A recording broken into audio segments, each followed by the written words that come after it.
हूं, कम से कम पूरे पूर्वी चंपारण में किसी कोने में भी मैं रावण का पुतला दहन नहीं होने दूंगा। अगर तुम लोगों के अंदर हिम्मत है, अरे बेटी बचवे नहीं करेगी तो पढ़ेगी कहां से? गोली मारते जो वैसे लोगों को, केस हम लड़ लेंगे। सेंस बंदूक का करा के वो बेटी को दे दीजिए। सीता और द्रौपदी बनने का सलाह नहीं देंगे। आज अपनी बेटी बन को हम सलाह देंगे कि तुमको बनना है तो दुर्गा बनो। यूपी के हाथरस में जो घटना हुई है एक बच्ची के साथ, जिसका बलात्कार करके उसके रीढ़ की हड्डी तोड़ दी जाती है, गर्दन की हड्डी तोड़ दी जाती है, उसका जबान काट लिया जाता है। यह घटना जब हुआ तब हमें नहीं लगता है कि कोई कानून बचा है, कोई सिस्टम बचा है, कोई लाज बचा है, कोई शर्म बचा है और कोई उम्मीद बचा है इस देश में।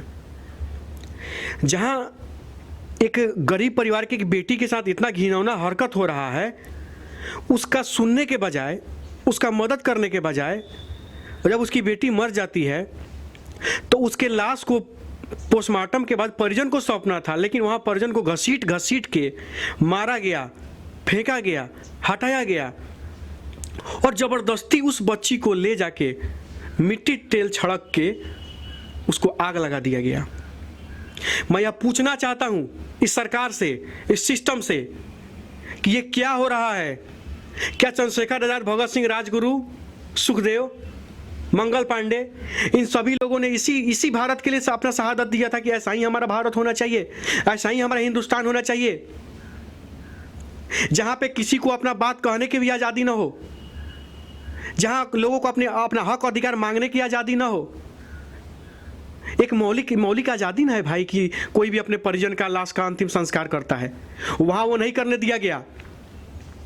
2017 भी याद होगा कि चीनी मिल मजदूर जब नरेश श्रीवास्तव, सूरज बैठा की जब मौत हुई थी, जब शहीद हुए थे, उनके भी किसी परिवार वाले रिश्तेदार और हम लोगों को वहाँ जाने नहीं दिया गया था। प्रशासन ने घिनौना काम किया था और आज फिर से घिनौना काम यूपी के हाथरस में उस बच्ची के साथ हुआ है। मैं आज से अनिकेत रंजन, सन ऑफ किसान, मैं यह घोषणा करता हूँ, कम से कम पूरे पूर्वी चंपारण में किसी कोने में भी मैं रावण का पुतला दहन नहीं होने दूंगा। अगर आज से किसी ने कहीं भी रावण का पुतला दहन किया तो हमारा पूरा टीम हजारों की संख्या में जाएगा और वहां पे विरोध करेगा। जो आयोजन समिति होगा उसका विरोध करने का काम करेगा, उस पर केस करने का काम करेगा। अब रावण का पुतला दहन नहीं होगा।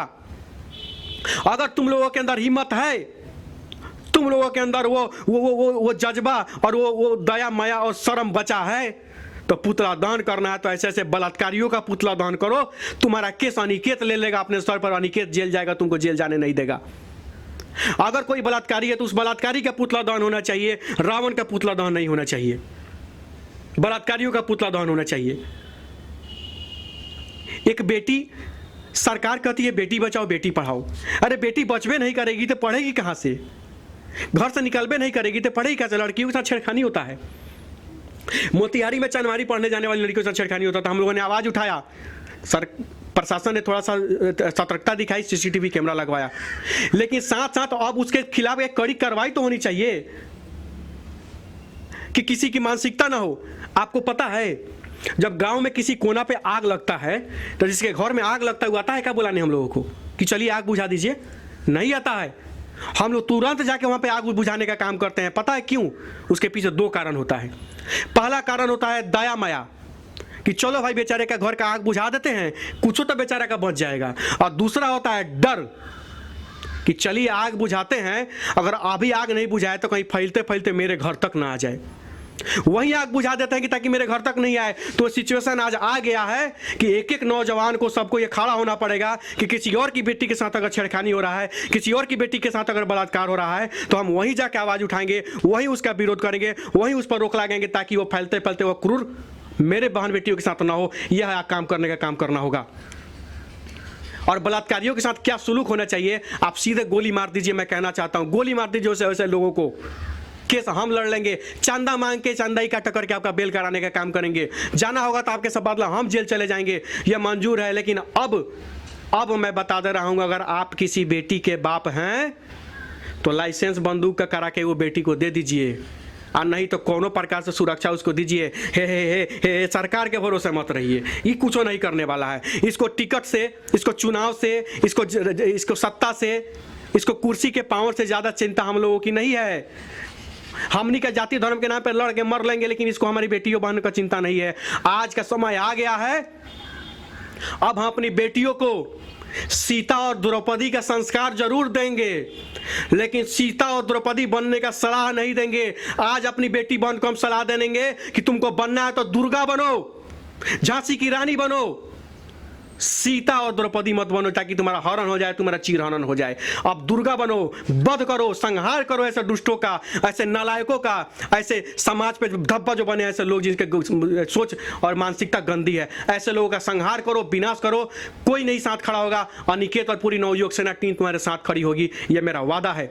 और मैं तत्काल सरकार से मांग करता हूं कि तुरंत से तुरंत उन चारों दोषियों को सरकारी नौकरी देने से नहीं होगा। सब किसी के बेटी का बलात्कार होता रहे, हत्या होता रहे, आप सरकारी नौकरी को दे दीजिएगा, कुछ मुआवजा दे दीजिएगा, हो गया मान सम्मान। अब पैसा नौकरी नहीं चाहिए, हमें मान सम्मान और हमें सुरक्षा चाहिए, हमें वो प्रतिष्ठा चाहिए।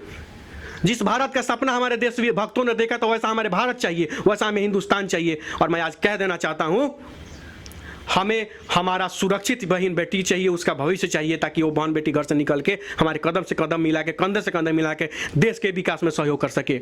अगर बेटी है तो बेटी का सम्मान करिए, उसकी इज्जत करिए। और बेटियों से मैं आग्रह करना चाहता हूं, तुम्हें कहीं कोई दिक्कत होता है इस पूर्वी चंपारण में, तुम्हारा भाई, तुम्हारे अगर पिता भी तुम्हारे साथ नहीं खड़ा होते हैं, एक कॉल तुम अपने इस भाई को कॉल करना, कहीं से हमारे पास खबर भेजा देना।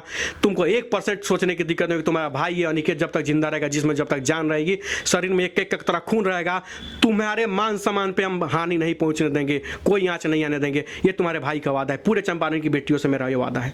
बहुत बहुत धन्यवाद।